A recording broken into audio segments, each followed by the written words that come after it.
Hello everyone, मेरी इस online classes में आप सभी का स्वागत है। और भारतीय भूगोल इंडियन ज्योग्राफी के अंतर्गत हमारा जो टॉपिक चल रहा था वो है अपवाह। और अपवाह के अंतर्गत हमने पिछली जो वीडियो थी उसमें अपवाह को जाना, उसके अलावा बहुत सारे भौगोलिक जो शब्दावलियां थी उन पर हमने चर्चा करी। और इसके अलावा भारत में जो 4 प्रकार के प्रमुख अपवाह तंत्र हैं उनकी हमने विस्तार पूर्वक बात की। आज हम अपवाह के अंतर्गत भारत की जो नदियां हैं उन पे विस्तार पूर्वक चर्चा करेंगे।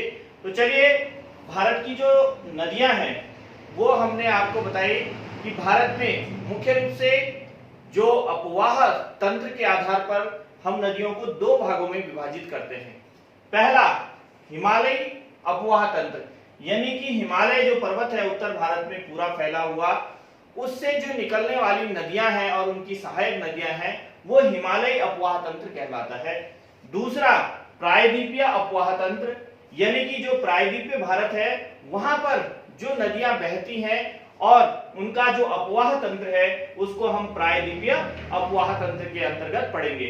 इसके अंतर्गत जो पहला रहेगा हिमालयी अपवाह तंत्र, उसमें हम 3 नदी तंत्रों को पढ़ेंगे। 3 जो मुख्य नदियां हैं हिमालयी नदियां, वो हमारी अलग अलग विभाजित हो जाएंगी। जैसा कि आप देख सकते हैं यहां पर ये सिंधु नदी तंत्र रहेगा और सिंधु नदी तथा उसकी सहायक नदियां इसके अंतर्गत आएंगी।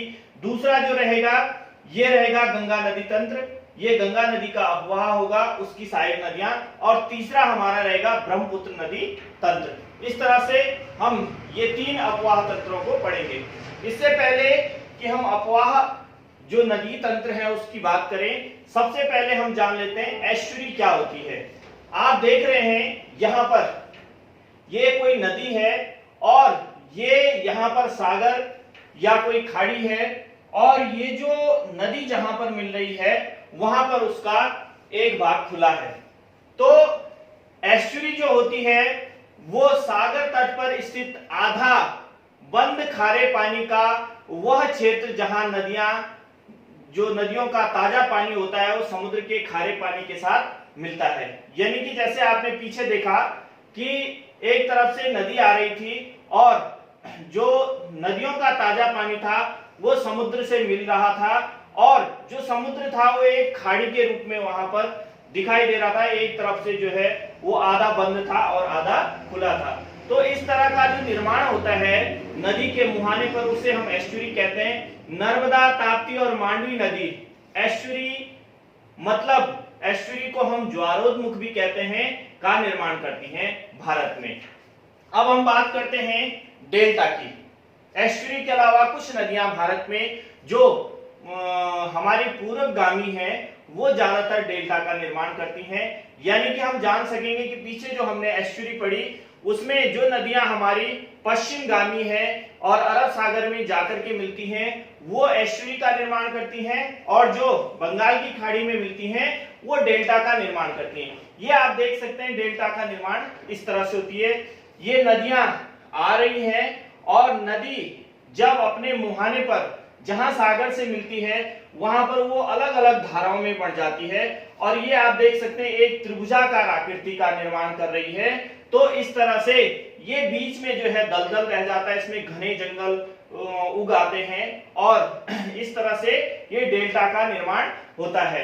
आपको बता दें कि विश्व का जो सबसे बड़ा डेल्टा है वो भी भारत में स्थित है और भारत की जो गंगा नदी और ब्रह्मपुत्र नदी है उसके मुहाने पर जो है सुंदरबन नामक डेल्टा का वो निर्माण करती हैं जो विश्व का सबसे बड़ा डेल्टा है। तो इस तरह से आपने एस्चुरी जाना। डेल्टा नदी जहां महासागर से मिलती है उस जगह नदी द्वारा बहाकर लाई गई मिट्टी के कारण नदी की धारा कई धाराओं में बढ़ जाती है, उस त्रिभुजाकार क्षेत्र को डेल्टा कहा जाता है। डेल्टा प्राय उपजाऊ मिट्टी का निर्माण करती है। तो ये हमने पीछे देख लिया, गंगा नदी, ब्रह्मपुत्र नदी, महानदी, गोदावरी, कृष्णा नदी डेल्टा का निर्माण करती हैं। आगे हम देखेंगे। अब डेल्टा और एस्चुरी के बाद सबसे पहले जो हमारा हिमालयी नदी तंत्र है उसकी जो पहली सिंधु नदी तंत्र है उसकी हम बात करेंगे। ये आप भारत का यहाँ पर मैप देख रहे हैं, यहाँ पर ये जो सिंधु नदी तंत्र है उसको हम अलग से यहाँ पर दिखा रहे हैं। तो ये देखिए आप, जो सिंधु नदी है वो 3 देशों में होकर बहती है, भारत, चीन और पाकिस्तान। आप देख रहे हैं इसका जो उद्गम स्थान है वो चीन में है, फिर भारत में आती है और फिर पाकिस्तान में जाकर के अरब सागर में मिल जाती है। आप देख सकते हैं कि चीन के तिब्बत स्थित मानसरोवर झील के निकट से इसका उद्गम होता है और उत्तर पश्चिम दिशा में ये यहां से बहती हुई, उत्तर पश्चिम दिशा में मानसरोवर झील से बहती हुई ये नदी भारत के लद्दाख के दमचोक के पास से, भारत में यहां पर लद्दाख में दमचोक नामक स्थान है, वहां से भारत में प्रवेश करती है। आगे बहती हुई ये नदी गिलगित से होते हुए दर्दिस्तान के पास, यहाँ गिलगित से होते हुए ये यहाँ पर दर्दिस्तान के पास जो है पाकिस्तान में प्रवेश करती है और कराची के पूर्व में होते हुए अरब सागर में, यहाँ पर कराची के पूर्व में होते हुए ये अरब सागर में मिल जाती हैं। इस नदी की जो कुल लंबाई है सिंधु नदी की 2880 किलोमीटर है सिंधु नदी की। इसके अलावा ये आप देख सकते हैं सिंधु नदी तंत्र को यहाँ पर दर्शाया गया है और आप देख सकते हैं ये लेह शहर सिंधु नदी के किनारे पर है और सिंधु नदी के दाएं तट पर स्थित है उत्तर में। सिंधु नदी भारत का लेह शहर सिंधु नदी के दाएं तट पर स्थित है। सिंधु नदी के अरब सागर में मिलने से पहले इसमें 5 प्रमुख सहायक नदियां मिलती हैं, चेनाब, झेलम, रावी, ब्यास और सतलज नदी। ये आप देख रहे हैं, ये झेलम नदी है, चेनाब नदी है, रावी नदी है, ब्यास है और सतलज, ये प्रमुख 5 नदियां इसमें यहां पर मिलती हैं। तो देखिए सबसे पहले बात करते हैं चेनाब नदी। ये देखिए आप चेनाब नदी, ये सिंधु नदी की सबसे बड़ी सहायक नदी है। इसका उद्गम हिमाचल प्रदेश के K12 लारा दर्रा से होता है। यहाँ पर हिमाचल प्रदेश में K12 लारा दर्रा है जहां से चेनाब नदी का उद्गम होता है। हिमाचल प्रदेश में इस नदी का निर्माण 2 नदी, यहाँ पर हिमाचल प्रदेश में ये जो नदी है चंद्रा और भागा, 2 अलग अलग नदियां हैं, इन नदियों से इसका निर्माण होती है, इसलिए यहाँ हिमाचल में इसे चंद्रभागा के नाम से भी जाना जाता है। ये नदी पाकिस्तान में जाकर सिंधु नदी से मिल जाती है। आप देख रहे हैं ये यहाँ पर आई और पाकिस्तान में जाकर के सिंधु नदी से मिल गई। सिंधु नदी में मिलने से पहले इसमें जो मैंने पीछे वाली वीडियो में दिखाया, आगे भी देखेंगे कि झेलम, रावी, सतलज और ब्यास नदियां आकर के इसी झेलम नदी में पहले मिलती हैं, तब जाकर के ये सिंधु नदी में मिलती हैं। आगे दूसरी नदी है झेलम नदी। ये हमने चेनाब की बात करी जो लारा दर्रा से निकलती है हिमाचल प्रदेश में। अगली जो नदी है झेलम नदी। झेलम नदी का उद्गम कश्मीर घाटी के बैरीनाग के निकट से होता है। ये यहाँ आप देख रहे हैं कश्मीर घाटी में बैरीनाग नामक स्थान है जहां से इसका उद्गम होता है। ये नदी 170 किलोमीटर भारत पाकिस्तान सीमा का निर्माण करती है। यहाँ पर 170 किलोमीटर ये भारत और पाकिस्तान की जो सीमा है उसका निर्माण करती है और पाकिस्तान के झंग के निकट, यहाँ पर पाकिस्तान में झंग नामक स्थान है जहां पर ये आप देख रहे हैं चेनाब नदी से मिल जाती है। अगली नदी है आपकी रावी नदी। ये जो नदी है ये भी हिमाचल प्रदेश के रोहतांग दर्रे से निकलती है। यहाँ पर रोहतांग दर्रा है हिमाचल प्रदेश में, यहां से निकलकर कश्मीर तथा पंजाब होते हुए पाकिस्तान के झंग के निकट ही यहाँ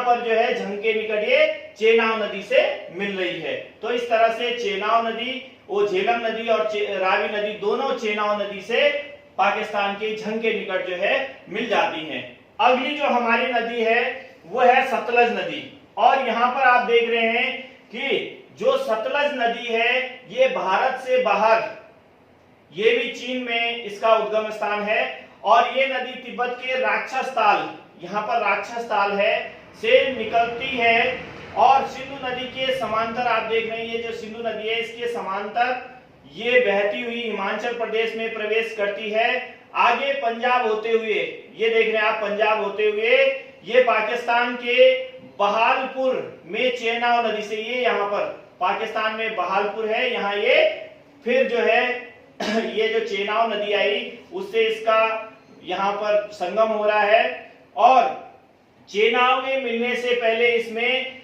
व्यास नदी मिल रही है। ये आप देख रहे हैं यहाँ पर छोटी सी एक नदी है, व्यास नदी इसमें चेनाब से मिलने से पहले मिल रही है। तो जो व्यास नदी है वो भी रोहतांग दर्रे के पास से, यहाँ पर आप देख रहे हैं रावी नदी और व्यास नदी दोनों आसपास से, रोहतांग दर्रे के पास से निकलकर व्यास नदी हिमाचल प्रदेश के कुल्लू घाटी में बहती है। ये कुल्लू घाटी है यहाँ पर। और पंजाब के हरिके में सतलज नदी से, यहाँ पर हरिके नामक स्थान है जहां पर ये सतलज नदी से मिल रही है। इस तरह से आप देख रहे हैं ये जो नदियां हैं, हरिके क्षेत्र में जो हमने व्यास और सतलज नदी के संगम की बात कही यहाँ पर, वहीं से देश की सबसे लंबी जो नहर है, ये आप देख रहे हैं ये लंबी नहर निकल रही है, इंदिरा गांधी नहर के नाम से ये प्रसिद्ध है, जो कि पंजाब और राजस्थान से होकर गुजरात, यहाँ पर आप देख रहे हैं गुजरात तक है इसका जो लंबाई है। और राजस्थान में इसकी लंबाई सबसे अधिक 470 किलोमीटर है। इसमें पाकिस्तान के बहालपुर में जब सतलज नदी चेनाब नदी से मिलती है, तब ये चेनाब में मिलकर पंचनद नदी का निर्माण करती है। यहाँ पर ये पंचनद नदी का निर्माण करती है बहालपुर में। मतलब पंचनद नदी का हुआ कि सिंधु नदी में मिलने से पहले 45 किलोमीटर पहले, यहाँ से सिंधु नदी में मिलने से 45 किलोमीटर पहले ये 5 नदियां यहाँ एक होकर आगे बढ़ती हैं। आप यहाँ पर मैप में देख सकते हैं। तो इस तरह से ये पंच नद का निर्माण यहाँ पर हुआ। और आप देख सकते हैं कि इसमें जो सिंधु नदी है मुख्य नदी और सतलज नदी है, इनका दोनों का उद्गम जो है चीन से होता है। बाकी जो 4 नदियां हैं इनका उद्गम यहाँ पर भारत में हो रहा है। तो इस तरह से जो है ये नदियां आपस में मिलकर के सतलज नदी सिंधु नदी में मिलती हैं। और इससे संबंधित एक और चीज रह जाती है, सिंधु नदी समझौता। ये बहुत इंपॉर्टेंट है कॉम्पिटिटिव एग्जाम के तौर पर। पानी के वितरण के लिए 1960 में हुई भारत और पाकिस्तान के बीच एक संधि है।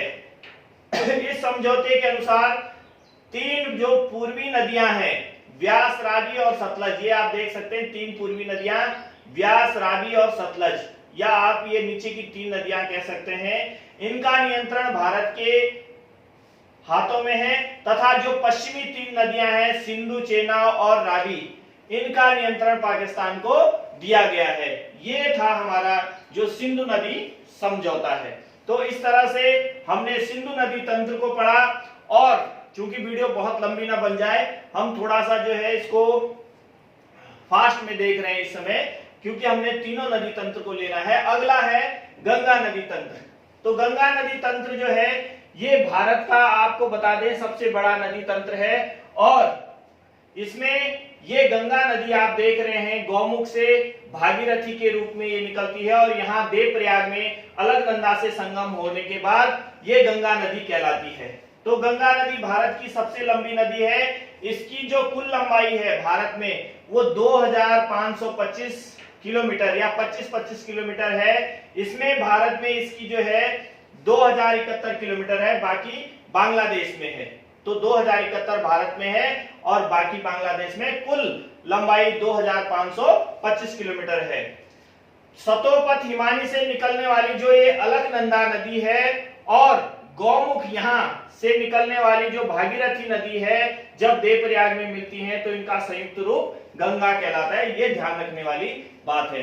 तो देखिए आगे जो गंगा नदी है उसमें अलकनंदा की 2 प्रमुख सहायक नदियां पिंडारी और मंदाकिनी, आप देख सकते हैं ये केदारनाथ है। केदारनाथ से मंदाकिनी नदी निकलती है और मंदाकिनी नदी अलकनंदा को रुद्रप्रयाग में आकर मिलती है यहाँ पर। और जो पिंडर नदी है वो कर्णप्रयाग में आकर के अलकनंदा से मिल रही है। इसके अलावा धौली गंगा, विष्णु गंगा, ठीक है। तो ये सारी जो नदियां हैं ये अलकनंदा में मिलकर के इस तरह से जो है गंगा नदी का निर्माण कर रही हैं। प्रसिद्ध केदारनाथ जो मंदिर है वो ध्यान रखेंगे आपका मंदाकिनी नदी पर स्थित है। और जो बद्रीनाथ विश्व प्रसिद्ध जो धाम है वो आपका अलकनंदा नदी के तट पर स्थित है, इसको भी ध्यान रखेंगे। आगे हम देखेंगे जब गंगा नदी उत्तराखंड से निकलकर उत्तर प्रदेश में यहां पर प्रवेश करती है तो उत्तर प्रदेश से होते हुए बिहार पश्चिम बंगाल तक बहती है। पश्चिम बंगाल के फरक्का के पास यहां पर आप देख सकते हैं गंगा नदी दो धाराओं में बढ़ जाती है। एक धारा हुगली और दूसरी जो मुख्य धारा है ये भागीरथी। तो हुगली नदी जो है वो इधर पश्चिम बंगाल में बहते हुए अलग एक धारा बन जाती है और मुख्य नदी भागीरथी के रूप में जो बांग्लादेश में प्रवेश करती है। तो भागीरथी नदी जब बांग्लादेश में प्रवेश करती है तो यहाँ पर बांग्लादेश में इसे पद्मा कहा जाता है। भागीरथी नदी को या गंगा नदी को बांग्लादेश में पद्मा के नाम से जाना जाता है। आगे बहते हुए ये पद्मा यहाँ पर ब्रह्मपुत्र नदी इससे मिलेगी। तो जिसे जो ब्रह्मपुत्र नदी है जिसे बांग्लादेश में जमुना के नाम से जाना जाता है, इससे मिलने के बाद ये संयुक्त रूप से जब आगे बहेंगी यहाँ पर पद्मा और जमुना, जमुना हो गई आपकी ब्रह्मपुत्र नदी और पद्मा हो गई आपकी गंगा नदी। तो जब ये यहाँ पर मिलेंगे उसके बाद इन्हें मेघना कहा जाता है और मेघना के रूप में बंगाल की खाड़ी में ये यहाँ पर मिल जाती है। तो इस तरह से जो गंगा नदी तंत्र है, गंगा नदी की सबसे प्रमुख सहायक जो नदी है वो यमुना नदी है जो बंदरपूर से निकलती है उत्तरकाशी उत्तराखंड में। इस तरह से आप देख सकते हैं यमुना, कोसी, सोन, गोमती, दामोदर, घाघरा जिसको हम सरयू कहते हैं, गंडक, रामगंगा, ये सब गंगा नदी की सहायक नदियां हैं। सबसे पहली जो सहायक नदी है वो है यमुना नदी। गंगा की सबसे बड़ी सहायक नदी उत्तराखंड के बंदरपुर से जो है यमुना नदी निकलती है। ये नदी उत्तराखंड से हरियाणा, दिल्ली, उत्तर प्रदेश से बहते हुए यहाँ पर प्रयागराज के पास जो है वो प्रयागराज या इलाहाबाद के पास गंगा नदी से मिल जाती है। यमुना नदी का प्राचीन नाम कालिंदी नदी है। यमुना की बहुत सारी सहायक नदियां हैं, चंबल नदी, बेतवा नदी, केन नदी, ये आप देख सकते हैं, ये इसकी सहायक नदियां हैं। चंबल नदी की बात करें तो ये नदी यहाँ पर मध्य प्रदेश के इंदौर स्थित महू क्षेत्र के जाना पाव पर्वत से निकलती है और मध्य भाग में बहते हुए ये नदी राजस्थान से होकर उत्तर प्रदेश के इटावा में यमुना नदी से यहाँ पर मिल जाती है। इसकी जो कुल लंबाई है 965 किलोमीटर है चंबल नदी की। बेतवा नदी भी मध्य प्रदेश के भोपाल से निकलती है और उत्तर पूर्व दिशा में बहते हुए ये उत्तर प्रदेश के हमीरपुर में यमुना नदी से यहाँ पर मिल जाती है। प्रसिद्ध स्थान सांची बेतवा नदी के किनारे है, ये आप देख सकते हैं यहाँ पर सांची है और ये बेतवा नदी के किनारे स्थित है। सांची में कई बौद्ध स्मारक हैं। सांची का स्तूप अशोक की 3वीं शताब्दी का ईसा पूर्व में जो है ये बनाया गया था, सांची का जो स्तूप था। कोसी नदी गंगा नदी की अगली सहायक नदी है, ये आप देख सकते हैं कोसी नदी। तो ये नदी नेपाल के हिमालय से निकलती हुई और बिहार में प्रवेश करती है भारत में। यहाँ पर ये नदी प्राय अपना मार्ग बदलने के कारण चर्चा में रहती है और इसमें जो आने वाली बाढ़ होती है उससे बिहार में अधिक मात्रा में जो है जन धन की तबाही हो जाती है, इसलिए इसे बिहार का शोक भी कहते हैं कोसी नदी को। ये नदी बिहार के कटिहार में गंगा नदी से यहाँ पर मिल जाती है। अगली हमने देखी इसमें दामोदर नदी, ये आप देख रहे हैं दामोदर नदी झारखंड के छोटा नागपुर पठार से निकलती है यहाँ पर और पश्चिम में बहते हुए ये हुगली नदी में जाकर मिल जाती है। ये हुगली नदी है, यहाँ पर मिल जाती है। इस नदी में अचानक आने वाले बाढ़ के कारण इसे बंगाल का अभिशाप भी कहा जाता है और ध्यान रखिएगा कि प्रदूषण के कारण इस नदी को जैविक मरुस्थल भी कहा जाता है, दामोदर नदी को। तो इसे बंगाल का अभिशाप और जैविक मरुस्थल जो है कहा जाता है। अगली है गोदावरी नदी। ये गंगा की जो सहायक नदी है, ये आप देख रहे हैं गोदावरी नदी। इस नदी का उद्गम उत्तर प्रदेश के पीलीभीत में स्थित है। इसे फुलहर झील भी कहते हैं। ये गंगा नदी की एकमात्र ऐसी सहायक नदी है जिसका उद्गम स्थान उत्तर प्रदेश में आप देख रहे हैं। सोन नदी की अगर बात करें तो आप देख रहे हैं यहाँ पर मध्य प्रदेश के अमरकंटक नामक स्थान से निकल रही है और उत्तर की ओर बहते हुए पटना के निकट यहाँ पर ये गंगा नदी से मिल रही है।